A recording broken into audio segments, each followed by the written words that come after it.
something goes. No doubt about that. Hi, I'm Lou with another episode of My Car Story. And today I'm here with friend to the channel, Ed Winkler. And we came out to Arizona and I've been waiting to video one of these. Ed, what did you bring today? Lou, today you're going to see a 2021 Chevrolet Corvette Stingray. I've owned this car now for about 90 days and has less than 700 miles. And this is the convertible version. The car comes in two versions, a coupe, which has a removable top that you can put in the back, like a Target top, and the convertible, which is an actual hardtop convertible that folds up and lays on top of the engine. Let's take a look at the car. So I've been wanting to do one of these for a while now. Ed, tell me you've got something to share on this car. Tell me that. Well, I think it's remarkable that GM even built the car. If you remember, in 2009, GM declared bankruptcy. And this car has been talked about and shared amongst the Corvette aficionados ever since the 60s. So to think that General Motors would actually build the car coming out of bankruptcy is absolutely remarkable. Then you've got to consider that the car was built by the Chevrolet division. And Chevrolet is known for the car in GM's lineup that gives you the best return for the dollar. If you look at a mid-engine Corvette, the new mid-engine Corvette, there are only maybe 3 other cars that are in its class. And that would be cars like the Lamborghini, the Ferrari, and those cars start base price $200,000 plus. The base price of this car was $60,000. That's amazing. The performance factor of these automobiles is absolutely phenomenal. I don't think GM has ever built a car to give you such a return on your investment as they have with this new mid-engine Corvette Stingray. And while we're right here, let's show them how the top works. So we have Ed outside of the car, and Ed, show us how this works. So you've got your remote right here. That's right. And from a distance, here's how we do it.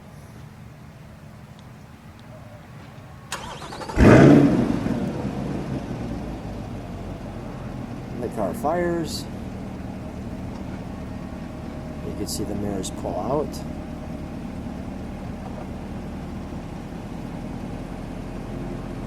And there goes that top.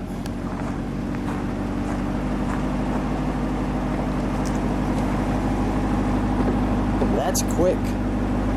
Ed, let's put the top back up. Now you do have to get in the car for that. But watch how these pieces all come together. It's like a transformer.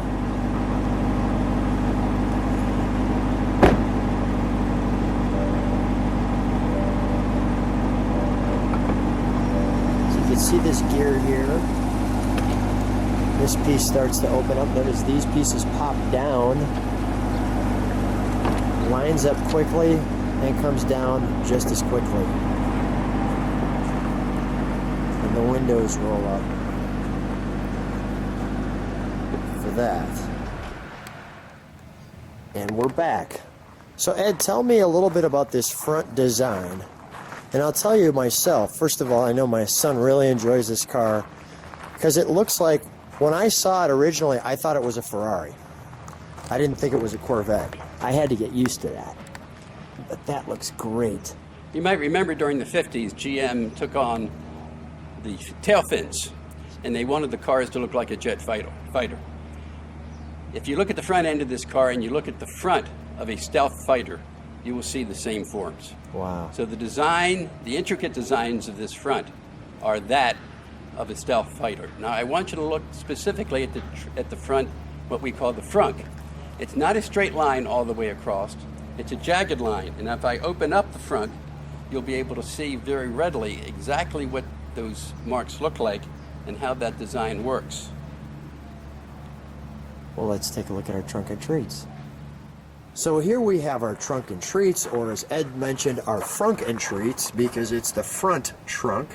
So Ed, let's start off with yours right here. Here is the build sheet for your car. That's correct. And I see something that says custom engine with a couple of stars. Interior color jet black. Cargo net. So these are all options that are here, or are these standard? This is not going to break out what comes with the car and what is an option. You Okay. have to look on the next sheet, which is the MSRP Got it. sticker window from the car, which will break out all of the options separately from the standard features of the car. Now they call it a 2LT. That's right. There's 1LT, 2LT, and 3LT. That stands for the level of trim, both internal, that is in the cockpit, and also other features that might come with the car, such as cameras, air-conditioned seats, heated seats, different options that they will package under the heading of 2LT. So the Z51 Performance package there that I'm looking at, that's part of that. This car is pretty loaded, as you can tell from the sticker price. The Z51 package gives you a number of high performance options. So if you want to track your car, then you really need the Z51 package. What that will give you is bigger Brembo brakes. It'll give you a different gear ratio in the rear, as well as a change in the rear suspension, a spoiler in the back, a splitter in the front, and a few other features that come with the Z58. Oh, including, which is really important, the ability to remove the baffles electronically from the exhaust system, which will make the car not only louder, but gives you an additional 5 horsepower, which takes you from 490 horsepower to 495. Wow. Likewise, increasing by 5 the foot-pounds of torque. And that's, so this one obviously is the coupe, I'm assuming, because you have an engine that you can see. With a convertible, you can't see. Is that accurate? That's right. The car comes in 2 models. So here's you coupe? can't see the engine, and there you, in the last shot, you can see the engine. That is the result of the convertible top folding down over the engine. So if you would, when we open the back of the car and you see the top folding, you'll see that it folds down over a plastic cover over the engine. So there's a separator between the engine and the top when the hard top is put down and put to rest in the back of the car. 6.2 liter. 6.2 liter. For those who would like to hear cubic inches, that's about 378 cubic inches. The Z51 Performance package. And you can see too that this cover car is your color car. I noticed it said there you had jet black interior. Clearly your interior is not all jet black, but your car has extra paint. Your boomerang there, as I like to call it, and this all are black. Yours are not. For an additional $1,000, you can have the car painted a solid color. I think the design of the car looks better because it's so intricate that if you have the car one solid color, the design looks cleaner. And that not only changes the side view of the car, but also the front view and the rear view of the car, because different elements both in the front and on the rear are normally painted a black, as well as on the convertible, the roof of the car. And I think it's a more pleasing, and that's obviously not an objective opinion, it's a subjective opinion. I think it looks, gives it a more European flair when the car is a solid color. Got it. Let's go back to the car. Oops. And we're back. I'm gonna have to, for some reason I'm too far away, I can't get the junk open from here. So let me show you that great logo right there. And these very mean, stylish, cool headlights. Now you can see the design very well here, how that is not a straight line across for the front. No. It's a very jagged line and has wonderful cuts and angles which pick up the complete design running from the windshield, or you could even go back as far as the rear view mirrors and follow those lines forward until you reach the Corvette logo in the front. That is exemplified also by the way the grille is designed and how the lines, the horizontal lines, form to complement the lines that are coming down from the front. So I see that Corvette wording right there in the black. We've got the sun hitting this, so you can see the nice design in the front spoiler. And one thing that's interesting too, see if I can get my hand right there, there's this right here is how you open up. That's one of three ways of opening up the front. You can open it up from your key fob, from that button, or there's also a safety opening from inside the car in case the battery was dead. You can get inside and pull a cord from the inside, a cable, and it opens up the front. Let's close that. And I noticed too, usually in a lot of Corvettes, we've got this is black and yours is body color, as you've talked about that. That's right. So let's turn this one around. So here we're at the back, and that's just so exotic looking. I think so well done. Ed, share with me a little bit about the paint here. And especially since, go ahead. Blue, and it's $1,000 option, and it's called Sebring Orange Tint Coat. You may not be able to pick this up in the video, but as you look at the paint in the sun, you will see, instead of the silver that you would see in a metallic, you see yellow. Yeah, Millions of little yellow see dots. it. That is the tint coat, and it makes this car really pop in the sun. So we have Corvette, and this would usually be black. That's been upgraded. This would usually be black. And yeah, you can see the, especially in the gills there, you could see that gold tint coat in there. And even in the black, you can see some metallic. Now, the one thing, we'll open up the trunk here. The one thing that's a little disappointing with the convertible is, of course, you don't see the engine. And it's a little challenging to get to the engine because you'd have to open up the convertible top. Show them how this trunk works, though. There's a couple of ways to open the trunk. You can come over here, and there's a button right in the very center. I push that up. All the switches in the car are electric, so it'll pop up. I lift it, and together, when you consider the front and the trunk, Yeah. so you can lay a set of golf clubs back here. Yeah. As well as a couple of small pieces of luggage up front. Yeah, or groceries or anything else. You could definitely fit some stuff Well, back you here. know, I wouldn't put groceries in the back of this. Because it's hot. Because as you drive the car, that's right, that's where the warmth is. I'd put the groceries up front. Got it. All right. So you melt your ice cream back here. That's for sure. You could put your 40 pounds of salt or something like that back here. All right, let's close that. Show them how it closes, too, because it's kind of unique. This reminds me of the old Cadillacs where you'd bring it down, you push, and then, And it yeah, you can seals. see that, do that. And we do have the ventilation right there, and, of course, the rear view camera. So let's do this. Let's go to the interior. Is the door handle underneath the boomerang? That's right.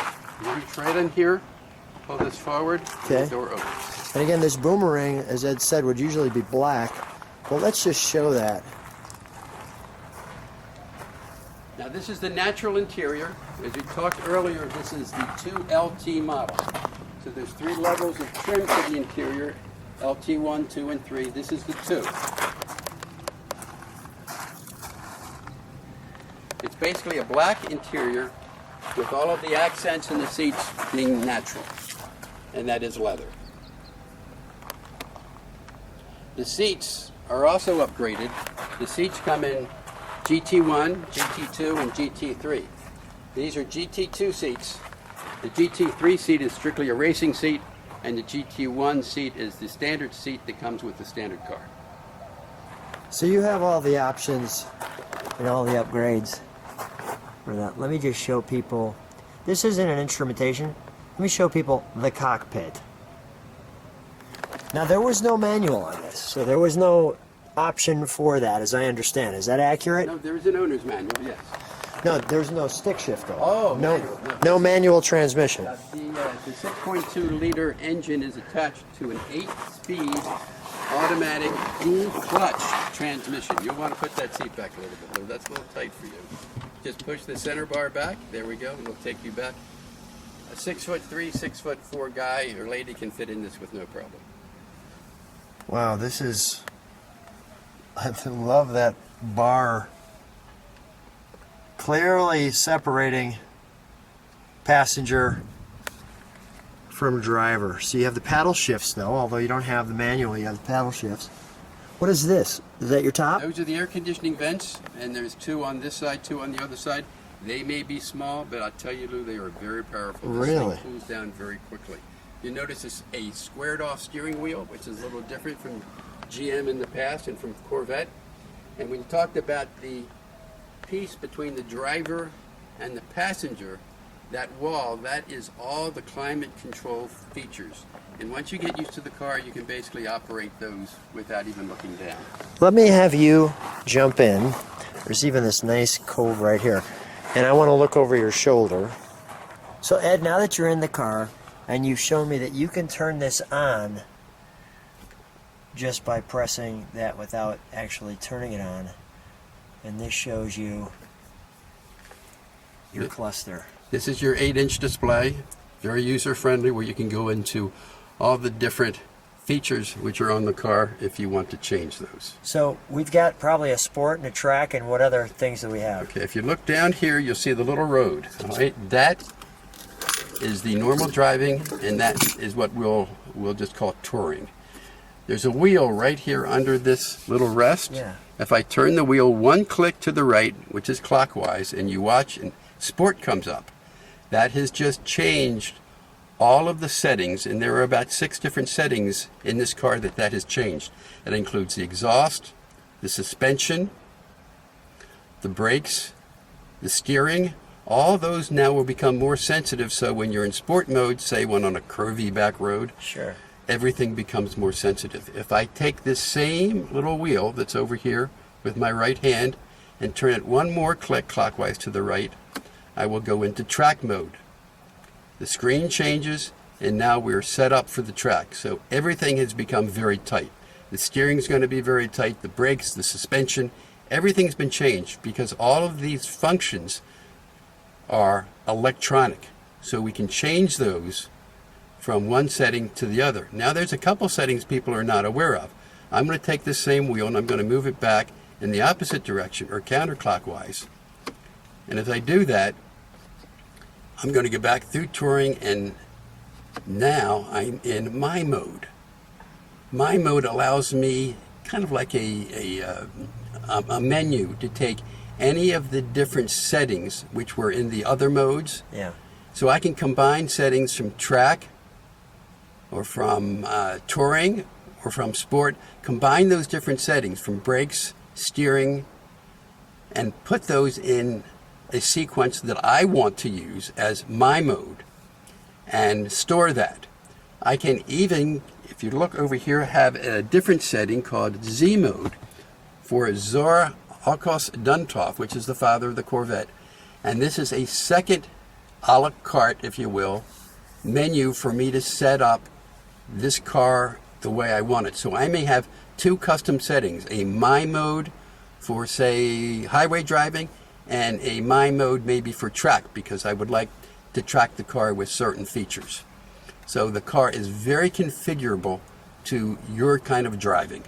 Very cool. Let's start it in regular mode. So let's turn it to, Okay. I saw that Z come up by the 0. That's right. Too. I'm going to take it back,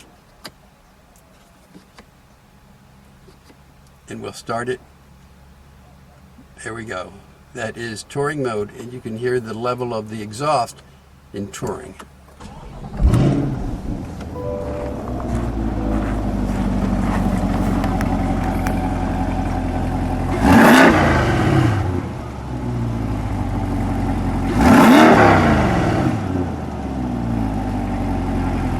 And let's move it over to sport. Does that change it?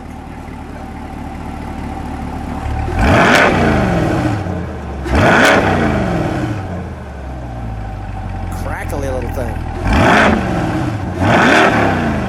Let's try it in track. That isn't track. Track and sport will be the same. Track and sport are the same. Well, Ed, I think while we've got it started, the one thing we need to do is take it out for a ride. Ready? Ed and I are driving in the brand new Corvette. First and foremost, how do you feel driving this? Oh, that's a great question. I think I'm Captain Kirk. You're at This is Starship Enterprise. Starship Enterprise. I've been wanting to video one of these for a while, so I'm kind of excited that we're driving yours. I will share with people a little bit of this view, and one thing you could see with this car, or not see with this car based on how you look at that, is the hood. You literally feel like you are looking at road, and the visibility is very good. I'll give you a shot at what I'm seeing. You can see that big curve and that big haunch. And of course, we're in the convertible top, as you can see. We're out here in beautiful Arizona. So you had to have this car. Why?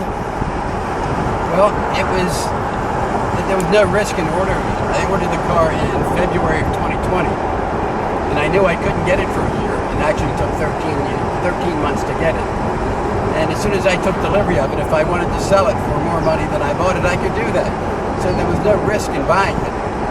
So I bought it at Sands Chevrolet, and they were good enough to give me the car at MSRP. Wow. Which is unusual for new C8 Corvettes. A little shout out to them. And we got a little sticker in your door from them, so people wanted to call there. But, I mean, you can feel this car is, number one, comfortable. Number two, these seats snugly fit you. I don't know if I was heavier that would be as snugly fitting as they are right now. But as you can see, these seats, the bolsters are here. Look at this. I hope that just puts people in a better mood. That's beautiful.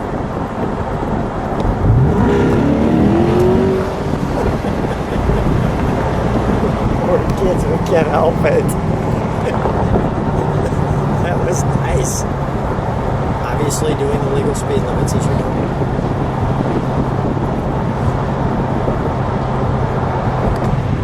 This is beautiful.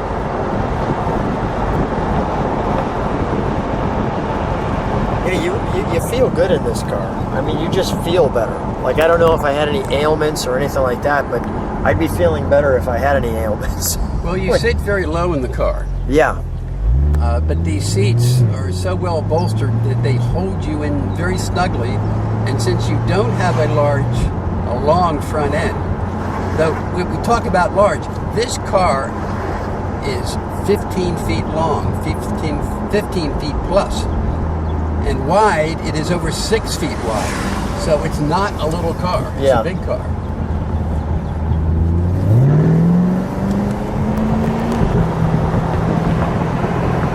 Driving it in sport mode, so you're getting a little bit additional engine noise. When the top is up and I'm driving in touring mode, you can't even hear the engine. It's very quiet in the cabin. It's quiet, it's comfortable, and it wants to be a beast when it feels like it. This is true. It's very easy to drive. Anybody can drive this car. You don't need any special skills other than learning not to put your foot to the floor. And if you do like to do that, and General Motors and Chevrolet understand that, they will help pay for a driving school in Las Vegas, the Ron Fellows Driving School. And it's generally almost a $4,000 class, 2 days over a weekend. And Corvette picks up most of that fee. It will cost me $1,000 to attend the class. Wow, and the rest of the fee is picked up by Corvette, and that includes room and board. Wow. So they really want the people who buy these cars to understand what they will do and how to drive them in a performance situation. So when you're at the school, you can take your car, but you don't drive your car on the track. They have new C8 Corvettes for you to drive. Wow. So you learn on somebody else's car. That is great. Well, Ed, always a treat seeing you. Beautiful Arizona. I'm glad we got the chance to share not only the car, but share the beautiful environment that we're getting the chance to drive in. And I'm just so tickled that we got the chance to take out your C8. I've been waiting to do one for a while, and I'm excited about it. So am I. It's a great car. Thanks, Ed. I appreciate the opportunity, Lou. So Ed's kind enough to let me drive this, and as you could see, I believe you could see that. You could see the heads-up display from here as well. And as you shared, you just push park or drive. And I wanted to show you one other thing, which I thought was interesting, which is your phone charger. You can just drop your iPhone in there, and there's your speaker there. So, all right, so here I'm getting the chance to drive Ed's car, which is absolutely a super treat. So Ed, thank you so much. The square wheel with the top dead center leather piece indicates exactly where you're at, and you do feel like this is not a car as much as it's a video game. Right off the bat, I'm seeing heads-up display, I'm seeing computer screens here. As I hit the turn signal, the car responds instantly, and it's stuck to the ground, so it doesn't feel go-kart-like. It doesn't feel like you're fighting it. It feels exactly like you'd want your sports car, and I can see why people get super excited about the C8 Corvette. And Ed, correct me if I'm wrong, but everybody who has a C8, and by the way, you've had multiple Corvettes before, that this one's different than those. Well, in a lot of respect, but mostly because of the architecture, that it is a mid-engine car, so that engine is behind us and not in front of us. So everything on this car is basically different from the previous generation, the C7s. So, but what a joy to be driving in perfect Arizona with a beautiful day, and being able to drive the C8. I know that right now my editor is going to be wishing he was driving. Maybe we'll get him out here someday to take a ride in it for all of his hard work. But Ed, what a treat. Thanks so much for being on My Car Story, and thanks for, of course, letting me drive your car. Hey, you do a good job, Lou. Thank you, Ed. You can drive my car anytime.